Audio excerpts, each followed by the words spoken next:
Hello and welcome here. With the introduction of Christian Bale's Gorr in Thor: Love and Thunder, now is the time to talk about the villain's background.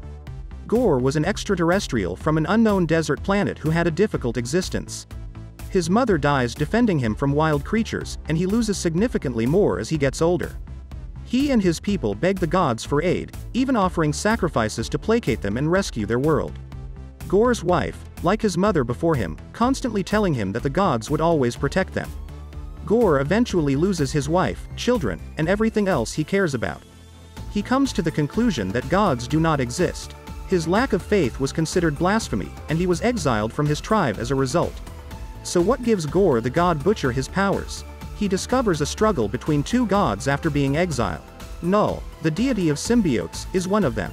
Both Venom and Carnage, well-known Spider-Man villains and prominent characters in the film Venom: Let There Be Carnage, are created by Knull. Gorr is surprised and enraged when one of the gods asks for his help during the battle.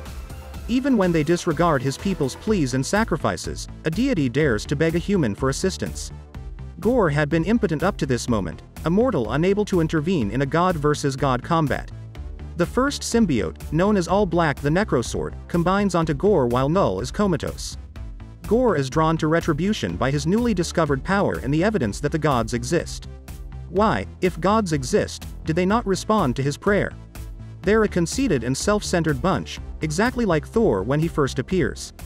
Gorr's purpose is to rid the world of gods since they have the capacity to defend the vulnerable but are ultimately just concerned with their own interests, causing humans to suffer until they decide it's worth it. So, how can Thor put a halt to the God Butcher's wrath? Gorr intends to annihilate all of the gods once he has the All Black's power. He loses and seems to die at the hands of Thor, although death in the world of comic books remains a possibility. Gorr holds Shadrach, the god of bombs, captive and compels him to create the god bomb's ultimate weapon. A weapon capable of killing all deities in all of space and time. Gorr wreaks devastation throughout the cosmos, and gods are powerless against him. Not because he possesses abilities much beyond theirs, but because his sheer will and willpower are considerably greater than theirs. Gorr was able to recreate his family and reclaim a distorted version of the life he had lost thanks to this century-long plot. Unfortunately for Gorr, providing birth, battling for the innocent, and feeding his own arrogance means he's no better than the people he attempted to eliminate. Thor from the past, present, and future must work together to put an end to the God Butcher's reign of terror. Gorr has fought the three Thors at various times during their lives, but they have never been able to overcome him. The three of them are still insufficiently powerful.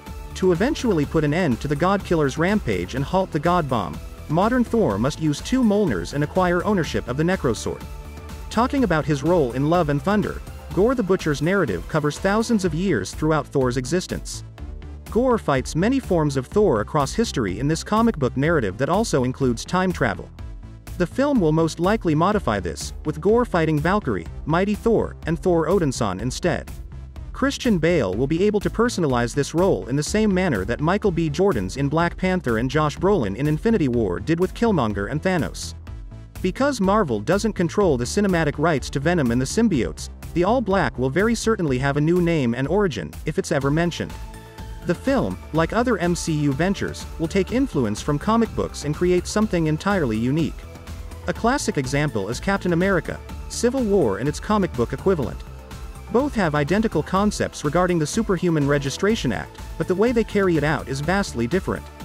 Thor: Love and Thunder is set to be full of twists and turns, and Bale's portrayal of the God Butcher will undoubtedly be captivating.